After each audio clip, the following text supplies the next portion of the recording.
Greetings, pipers, fellow countrymen, weirdos, my people. It's been a long time since I made a video or posted any artwork. I'm not going to get into the reasons why in this video, but I am in the next video. Because this video is trivial and I don't want it to mix in with what really matters in life.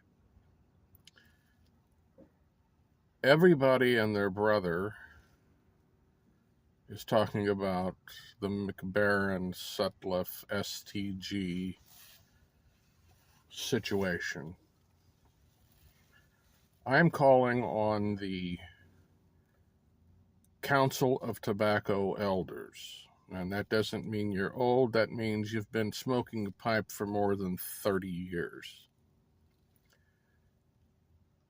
To chime in and let some of these newer pipe smokers know this is not the end of the world.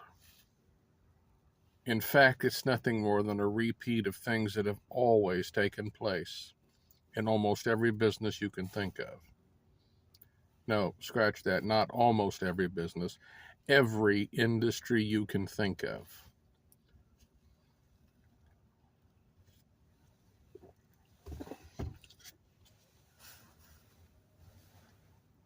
La Anatra, the La Petinette, Comb Sand Finish Silver Spigot. In it, I have Sutliff Holiday Mixture Match, and yes, I chose it for a specific reason. I like Holiday Mixture.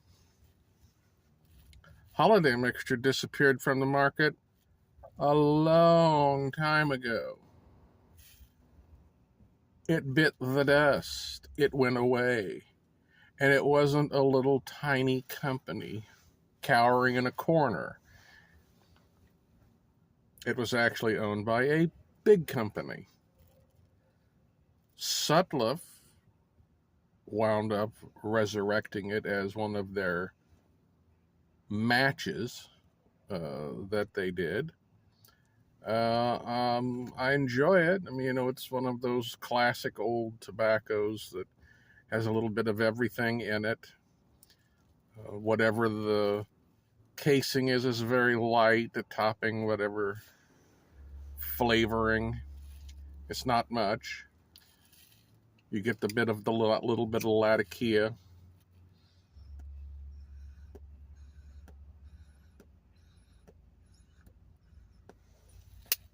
Well, the truth is, eventually Sutliff probably would have dumped this, because there's no way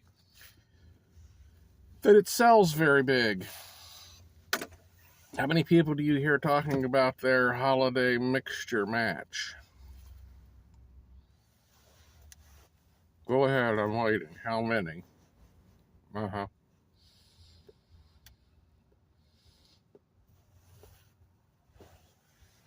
I have tobacco in my blood, literally.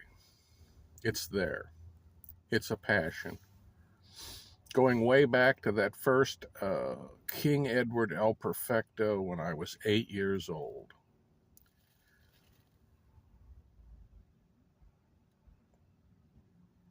I was fortunate enough, or unfortunate enough, depending upon one's perspective, to have spent 11 years working in the tobacco industry. I've seen tons of brands come and go. Old brands that were much loved by we pipers. But they went away. They went away for various reasons. They went away because not enough pipers were smoking it. Businesses have to make money. If they're not making a lot of money off of a certain product, they look at it and say, is this really worth my time? If something only sells 10 pounds a year, they don't want to make it. Why would they? I miss the original Three Nuns with Perique. even when they took the Perique and put Kentucky, it still wasn't bad, but it still wasn't the original, and I miss it, and it went away. It left. Lots of people were unhappy about that. Yeah, guess what? We all got over it. A Scudo? Let's talk a moment about a Scudo. You may think you know what a Scudo tastes like. You don't know what a Scudo tastes like unless you tasted the original Cope's Escudo. Now, there was a fine tobacco. Loved it. Fell in love with it. Had just begun a mad, passionate affair with it. And it was gone. Over with. Finito. There were many brands in the American market that were withdrawn by Imperial Tobacco in the 1990s because Imperial Tobacco wet its pants like a scared little girl because they thought they were going to get dragged into all of the tobacco bashing and legislation and court cases which were going on in the United States at that time. If you don't remember it, almost every attorney general in the United States joined forces, picked the cigarette companies up, shook them upside down, got billions of dollars out of them for their heinous products. Well, guess what? You may think that that pipe tobacco you were smoking was this little teeny tiny company over here in a corner. There's been very few teeny tiny pipe tobacco companies. They were owned by bigger companies. And a lot of those big companies were giant billion-dollar cigarette companies who made decisions to dump the little pipe tobacco divisions, and they got bought up by other companies, some of which were quite large. Sutliff, wonderful people, men and women who love their jobs, passionate about their jobs. And by the way, if the men and women of Sutliff and McBaron are passionate and love their jobs and are good people, what makes you think that the people of STG who get up every day and go to work aren't good, wonderful people? Sutliff was owned for a very long time by Consolidated Cigar, a not too tiny player. That was in the 70s.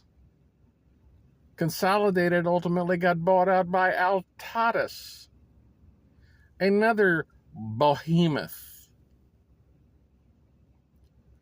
So you haven't been buying your little Sutliff crumble cake and specialty items from little tiny companies. It simply was a subsidiary. Then Altadis got rid of it. Now what happens? Sutliff wanted to be bought. McBaron comes along. McBaron wants to buy it. Who knows the real reasons? Well, I would think that the smart reason is it would give them a foothold in the United States, an excellent point of distribution, maybe even manufacture their own tobacco here and save the freight of shipping it over.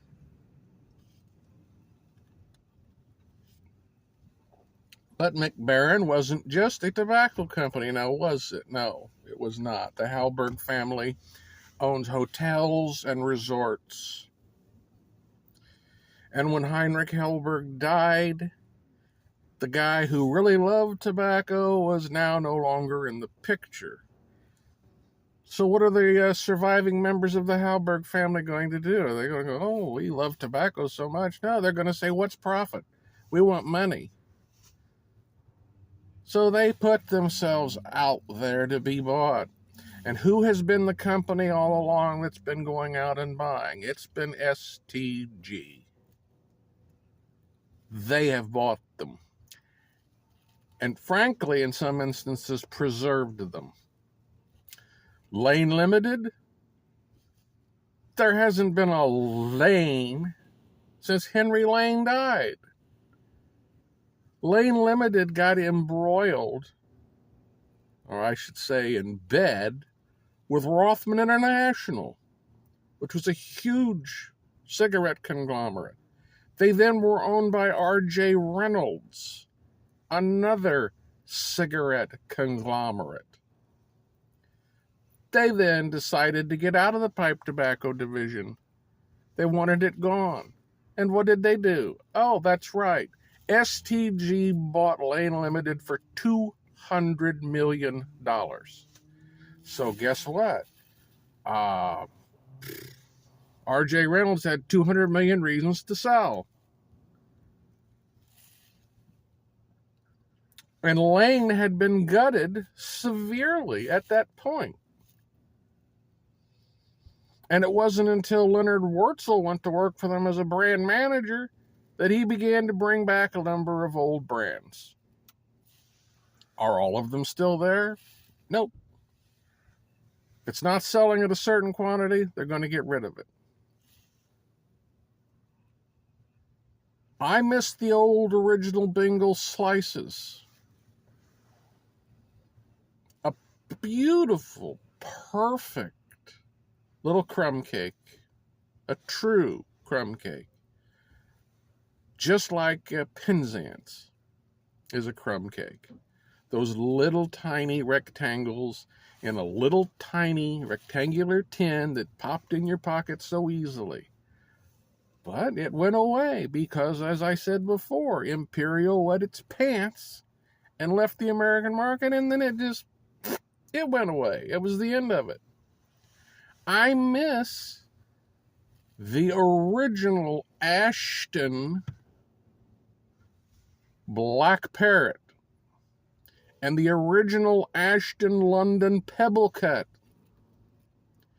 Those were brands that were made originally by Robert McConnell when there was a McConnell in the UK. And they were made for Bill Taylor of Ashton Pipes. That was his line of tobacco.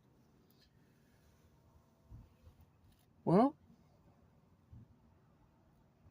McConnell went away from manufacturing in the UK. So a new manufacturer had to be found, and ultimately it became Coalhouse and Cobb, K&K. It was still pretty good. They were using the original recipes for the most part. Still pretty good. Well, but then guess what? All of those Ashton tobaccos were withdrawn from the U.S. market. Bye-bye. No more. I missed them. But that's the way it goes. And by the way, all these years later, if you're in Europe, you know very well, particularly in Germany, that Black Parrot and Old London or London Pebble Cut are both still made. They are under the Robert McConnell brand. But I'm here to tell you, they're not the same tobacco. The Black Parrot in particular, the cut changed. It went from a full flake to being a broken flake. It's okay, but it's not as good, and it costs a fortune to try and buy it and import it, so it's gone. There's a lot of other tobaccos to smoke. Those are tiny lists of things that disappeared. I remember when St. Bruno was withdrawn from the market because, again, Imperial wet its pants. Well, thank you, Imperial. And then St. Bruno was in limbo, and St. Bruno got bought out, and St. Bruno became being made by McBaron, and yada, yada, yada, yada. Amphora was taken over by McBaren. And by the way, wonderful that they did that, because McBaren actually improved Amphora considerably and added to it. Am I going to miss Amphora, Virginia? I am. Am I going to miss Amphora, Burley? I am. But there's other stuff to smoke. There are many opportunities yet to come for other people who have the desire to pull together. Perhaps some of these companies like Gawith and Hogarth and Germain's, perhaps they might consider forming a consortium and increasing their ability to be able to buy tobacco. Perhaps they will. Perhaps they won't. STG is just a company. It is not run by Palpatine. They did not create a Death Star to go out and target your favorite homeland and blow it up. You will find other things to smoke. If you're blessed with many coins in your purse, perhaps you are among the people who are right now feverishly buying up every bit of McBaren products and Sutliff products that you can find. Good on you. If you have the gold, spend it.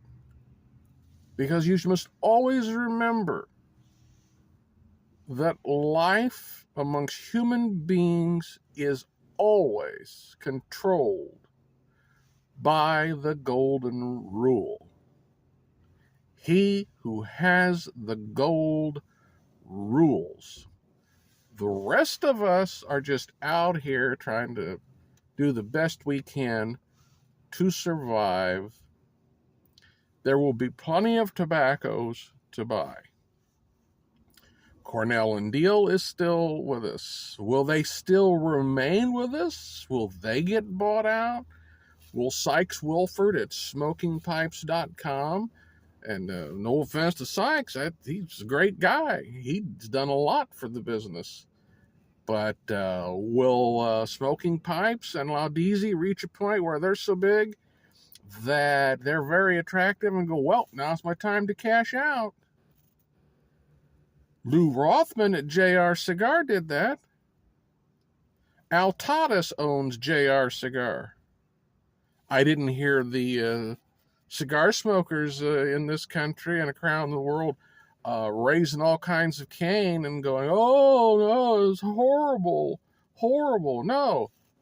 Lou Rothman was a businessman. He said, well, there it is. Here's the time. Now I can maximize. I can get the most money for my company, and I can go do whatever I want to do. And that's what he did. Now, to all the micro blenders, the small people out there, yes, I feel bad.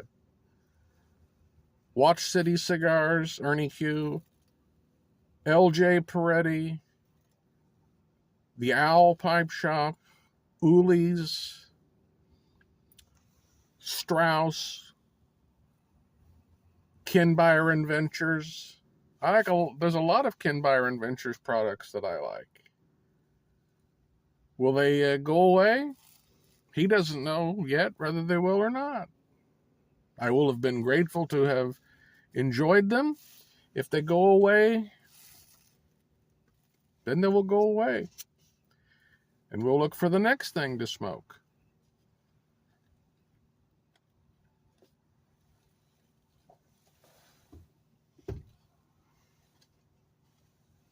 Now, no doubt, someone probably will comment and tell me that I just don't understand. Well, I do. Because those 11 years that I spent in the tobacco industry, I know exactly what was going on in the tobacco industry at that point, and it was dying. I entered the industry at a time when nobody wanted a job in the industry. Nobody was looking at the tobacco shops and saying, yep, that's what I want to do. Because the writing was on the wall. It was, you had to absolutely love it, have a passion for it, and be willing to make a lot less money than you would just going out and doing your corporate whoredom thing. And that is not whoredom as in accumulate, that's whoredom as in sell your ass to the highest bidder. People even asked me at the time, what are you doing? I had come out of corporate America. Grateful for all I learned. One of the big things I learned is big corporations don't give a shit about you. They love you one day, the next day, thanks for your service, adios. By the way, the same thing gets done to you in a small company. Thank you for your years of service. You no longer fit in our long-term goals. Good luck. So it doesn't matter where you're at. But the tobacco biz made me happy for quite some time. But I know what was going on behind the scenes. I knew all of the players at that time. I don't know them now. I've been gone a long time. But I can tell you that there, even then, even back in the 1990s, there were shortages of all kinds of tobacco. Pipe tobacco. There's pipe tobacco brands that were always problematic. Germain's was always problematic. Esoterica, you could sell as much of it as you could get, but you couldn't get as much of it as you needed. Gawith and Hogarth left the U.S. market at one point because it didn't have an importer, and who knows what the real reasons were behind that. No importer. They weren't motivated. There were always problems to deal with. Always. My point here is that all of us who have been smoking a long, long time